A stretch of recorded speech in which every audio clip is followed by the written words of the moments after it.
नमस्कार फ्रेंड्स. आपण भात 2 जुलैला लावलं आणि त्याच्यानंतर आपण बरोबर 3 आठवड्याने आपण जवळजवळ 21 दिवसानंतर आपण भाताची बिवळणी करत आहोत.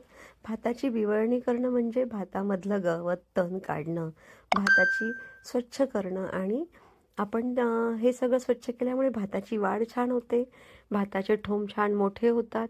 तर आता आज आपल्या सर्व शेतांमध्ये त्यांच्या त्यांच्या ह्याच्यामध्ये ते भाताची बिवळणी करत आहेत, भात स्वच्छ करत आहेत. आणि याच दरम्यान आपण यामध्ये औषध टाकतो. त्या औषध टाकतो, उंदराचं औषध म्हणतात, किंवा उंदीर लागत नाही आपल्या भाताला. आणि आपण खत घालतो, त्यामुळे भाताची वाढ खूप छान होते आणि आपला भात खूप छान असं वाढायला लागतं. तर ही आपण आता भाताची बिळवणी करत आहेत. तुम्हाला हा ब्लॉग कसा वाटला नक्की सांगा. तुमच्याकडे भाताचं तण काढण्याला काय म्हणतात हे सुद्धा कळवा. धन्यवाद.